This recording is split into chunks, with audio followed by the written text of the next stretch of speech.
Hello बच्चों, अभी तक हमने पढ़ा कि अर्थव्यवस्था के 3 क्षेत्र कौन से होते हैं, वो एक दूसरे से कैसे डिपेंड रहते हैं, किसी देश की इनकम तीनों क्षेत्र से कैसे प्राप्त होती है।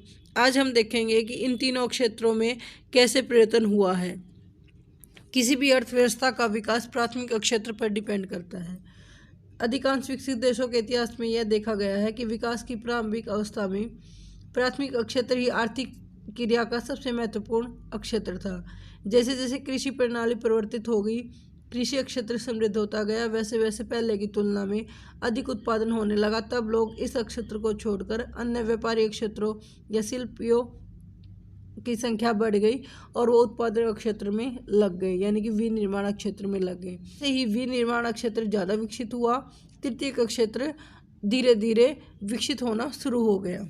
वर्ष 1973-74 में लगभग 7 लाख रुपए करोड़ का योगदान प्राथमिक, द्वितीय और तृतीय क्षेत्र द्वारा जीडीपी में होता था, जो अब बढ़कर लगभग 56 लाख करोड़ रुपए हो गया है। तो ये अपने आप में एक बड़ी अचीवमेंट है। अगर हम देखें कि जीडीपी में विभिन्न क्षेत्रों का क्या योगदान है, तो हम देखते हैं कि वर्ष 1973-74 में 40% योगदान प्राथमिक क्षेत्र था, 10% क्षेत्र द्वितीय क्षेत्र का था और रिमेनिंग 50% तृतीय क्षेत्र का था। वर्ष 2013-14 में केवल 33% योगदान प्राथमिक और द्वितीय क्षेत्र का है, बाकी योगदान तृतीय क्षेत्र का है।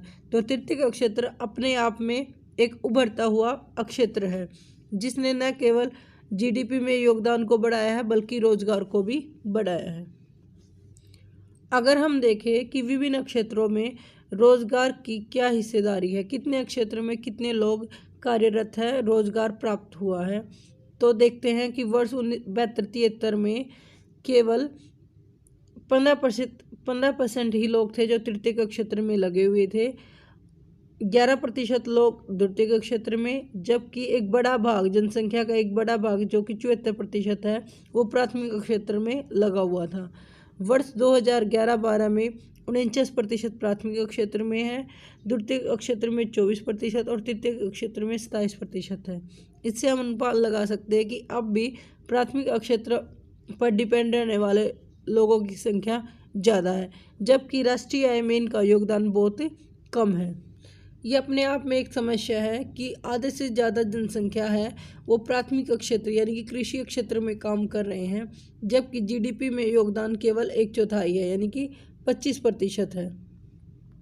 जबकि द्वितीय और तृतीय क्षेत्र में काम करने वाले लोगों का द्वितीय और तृतीय क्षेत्रों में काम करने वाले लोगों का राष्ट्रीय आय में हिस्सा 4/5 है, यानी कि 20% आय सिर्फ द्वितीय और तृतीय क्षेत्र से मिल रही है, जबकि वहाँ काम करने वाले व्यक्ति कम हैं।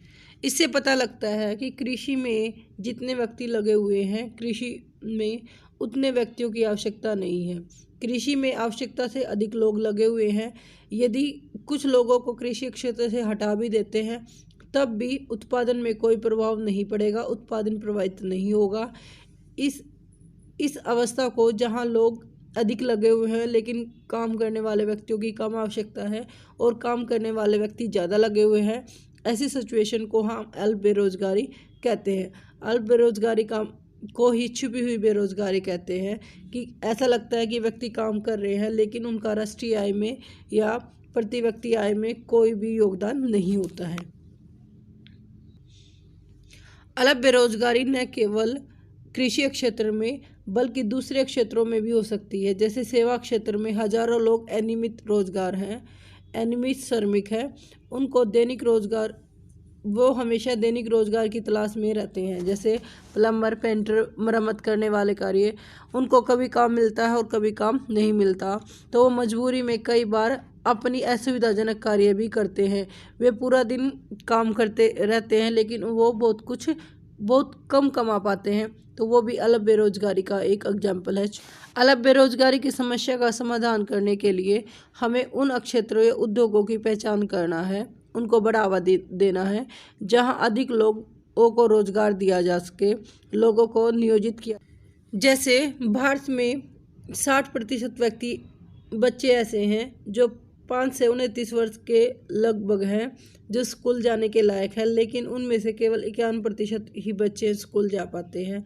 अन्य व्यक्ति या तो घर पर रहते हैं या वो बाल श्रमिक के रूप में काम करते हैं। अगर सभी बच्चे स्कूल जाने लगे तो भवनों की, अध्यापकों की और अन्य रोजगार के उपलब्ध प्राप्त होंगे।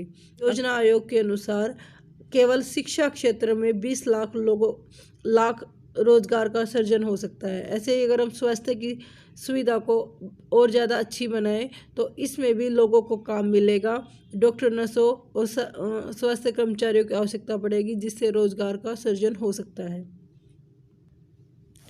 प्रत्येक राज्य प्रदेश के निवासियों की आय व रोजगार में वृद्धि करने की संभावना होती है। पर्यटन व सूचना में भी रोजगार को बढ़ाया जा सकता है। योजना आयोग के अनुसार यदि पर्यटन क्षेत्र में सुधार किया जाए तो 35 लाख से अधिक रोजगार लोगों को मिल सकता है। केंद्र सरकार ने भारत के लगभग 625 जिलों में काम का अधिकार लागू करने के लिए कानून बनाया है। इसे मनरेगा कहते हैं। महात्मा गांधी राष्ट्रीय ग्रामीण रोजगार गारंटी अधिनियम, इसके अंतर्गत जिन्हें काम करने की जरूरत है और वो काम करने में सक्षम है, सरकार द्वारा ग्रामीण क्षेत्रों में 100 दिन का रोजगार दिया जाएगा। रोजगार की गारंटी दी जाती है। यदि सरकार रोजगार उपलब्ध कराने में असमर्थ है तो उन्हें बेरोजगारी भत्ता देगी। अब हम बात करते हैं संगठित और असंगठित क्षेत्र। संगठित क्षेत्र, जिसको ऑर्गेनाइज क्षेत्र कहते हैं, ये सरकार द्वारा पंजीकृत होता है। इसमें इनकम के जो सोर्स है, आपका काम है, वो रेगुलर होता है, जबकि असंगठित क्षेत्र है वो पंजीकृत क्षेत्र नहीं होता। इसमें छोटे मोटे कार्य आते हैं। संगठित क्षेत्र वे उद्यम है या कार्यस्थल हैं जहां रोजगार की अवधि नियमित होती है, इसलिए लोगों के पास सुनिश्चित काम होता है। वे क्षेत्र सरकार द्वारा पंजीकृत होते हैं और उन्हें सरकारी नियमों और विनियमों का पालन करना पड़ता है। संगठित क्षेत्र क्यों कहते हैं? क्योंकि इनमें कुछ औपचारिकता होती है या कार्यविधि होती है। कुछ लोग कृषि के द्वारा नियोजित नहीं किए जाते, बल्कि वे अपने आप काम कर सकते हैं। वे सरकार के द्वारा पंजीकृत होते हैं और उन्हीं नियमों और विनियमों का पालन करते हैं। संगठित क्षेत्र में कर्मचारियों को रोजगार सुरक्षा के लाभ मिलते हैं। वे एक निश्चित समय तक काम करने की आशा रखते हैं। संगठित क्षेत्र में कर्मचारियों को रोजगार सुरक्षा के लाभ मिलते हैं। यदि वे अधिक काम करते हैं तो उन्हें अधिक वेतन मिलता है और उन्हें अन्य सुविधा, अन्य लाभ भी मिलते हैं। उन्हें अन्य सुविधा व अन्य लाभ भी मिलते हैं, जैसे सवेतन छुट्टी मिलती है, अवकाश काल में भुगतान मिलता है, भविष्य निधि मिलती है। वे चिकित्सा सुविधा पाने के हकदार होते हैं और उन्हें कार्यस्थल पर पेयजल और सुरक्षित वातावरण की सुविधा भी प्राप्त होती है। रिटायरमेंट होने के बाद उन्हें पेंशन भी प्राप्त होती है। जबकि असंगठित क्षेत्र छोटी छोटी व बिक्री इकाइयों जो अधिकांश सरकारी नियंत्रण से बाहर होती है में होते हैं। ये क्षेत्र इस क्षेत्र में नियम व विनियम तो होते हैं, लेकिन उनकी अनुपालना हो भी सकती है और नहीं भी हो सकती है। इस क्षेत्र में काफ़ी संख्या में लोग अपने छोटे छोटे कार्यों जैसे सड़कों पर विक्रय करना, मरम्मत कार्य करना अपने आप नियोजित होते हैं। इस प्रकार किसान अपने कार्य में काम कर रहे हैं और जरूरत पड़ने पर मजदूरी पर श्रमिकों को लगा रहे हैं। ये भी एक असंगठित क्षेत्र है। असंगठित क्षेत्र में रोजगार नियमित नहीं होता। अतिरिक्त समय पर काम करने से उनको वेतन नहीं मिलता और बीमारी होने की वजह से छुट्टी मिलती है तो उनका वेतन काट लिया जाता है। रोजगार सुरक्षित नहीं होता। श्रमिकों को कभी भी बिना किसी कारण के हटाया जा सकता है और कुछ मौसमों में तो काम न होने की वजह से उनको छुट्टी भी दी जाती है। अब हम बात करते हैं सार्वजनिक व निजी क्षेत्र। सार्वजनिक क्षेत्र और निजी क्षेत्र किसे कहते हैं? Public sector and private sector, वो दोनों एक दूसरे से भिन्न कैसे हैं? सार्वजनिक क्षेत्र में अधिकांश परिसंपत्ति, जो भी एसेट होती है, जो भी धन संपत्ति होती है, उस पर सरकार का अधिकार होता है। सरकार उसका स्वामी होता है। सरकार ही सभी सेवाएं उपलब्ध कराती है। जबकि निजी क्षेत्र में परिसंपत्ति का स्वामित्व और सेवाओं के वितरण की जिम्मेदारी एक व्यक्ति या कंपनी के हाथों में होती है। रेलवे, डाकघर सार्वजनिक क्षेत्र के उदाहरण है, पब्लिक सेक्टर से रिलेटिव है। जबकि टाटा आयरन स्टील कंपनी है, रिलायंस कंपनी है, वो निजी क्षेत्र की है। निजी क्षेत्र का उद्देश्य मेन लाभ कमाना होता है, प्रॉफिट कमाना होता है, जबकि सार्वजनिक क्षेत्र का उद्देश्य कल्याण प्राप्त करना है कि देश का भला हो सके।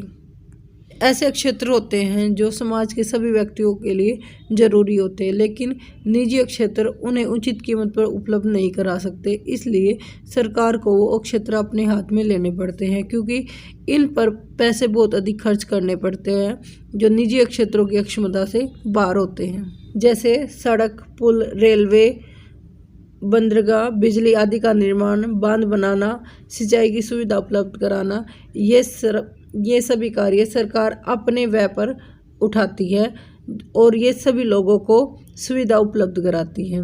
कुछ ऐसी भी क्रिया होती हैं जिन्हें सरकारी मदद की जरूरत होती है। निजी क्षेत्र उन्हें उत्पादन व्यवसाय को तब तक जारी नहीं रख सकता जिन्हें सरकार उन्हें प्रोत्साहित नहीं कर सकती। जैसे बिजली का उत्पादन जब तक नहीं कर सकती है जब तक गवर्नमेंट उन्हें परमिशन नहीं देगी। उत्पादन मूल्य पर बिजली की बिक्री से बहुत से उद्योगों में वस्तुओं की उत्पादन लागत में वृद्धि हो सकती है। अनेक इकाइयाँ, विशेषकर लघु इकाइयाँ बंद हो जाएंगी। यहाँ सरकार उस दर पर बिजली उत्पादन और वितरण के लिए कदम उठाती है जिस पर उद्योग बिजली खरीद सकते और सरकार लागत का कुछ अंश ही खर्च कर सके। सरकार देश की भलाई के लिए काम करती है, देश कल्याण के लिए करती है, तो ऐसी बहुत सारी आर्थिक क्रियाएं हैं जिन्हें केवल सरकार कर सकती है। अधिकतर आर्थिक क्रियाएं ऐसी होती हैं जिनकी प्राथमिक जिम्मेदारी सरकार की होती है। इन पर व्यय करना सरकार की अनिवार्यता है। जैसे स्वास्थ्य, शिक्षा की सुविधा उपलब्ध कराना। सरकार को मानव विकास के सभी पक्षों जैसे सुरक्षित पेयजल की आवश्यकता, निर्धनों के लिए आवश्यक सुरक्षा, भोजन, पोषण स्तर आदि पर ध्यान देने की जरूरत होती है।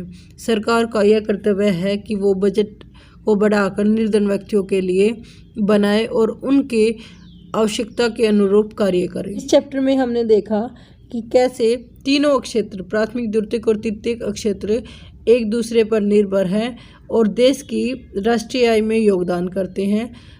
संगठित क्षेत्र में कम रोजगार है जबकि वहाँ रोजगार सुरक्षित है, नियमित है।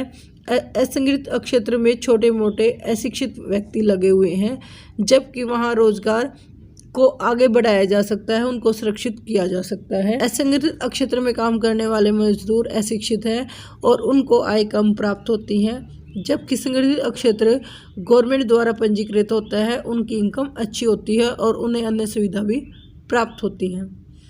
निजी क्षेत्र निजी व्यक्तियों के हाथ में होता है जबकि सार्वजनिक क्षेत्र सरकार के हाथ में होता है। सरकार उनका प्रबंधन भी करती है और उनकी स्वामी भी होती है। पूरा का पूरा स्वामित्व सरकार के हाथ में होता है। कुछ क्षेत्र ऐसे होते हैं जो निजी क्षेत्र में होते हैं जबकि कुछ क्षेत्र है वो सार्वजनिक होते हैं, सरकार के हाथ में होते हैं। सरकार का उद्देश्य लाभ कमाना नहीं बल्कि कल्याण कमाना है, जबकि प्राइवेट सेक्टर का मेन मोटिव प्रॉफिट अर्न करना है। आपको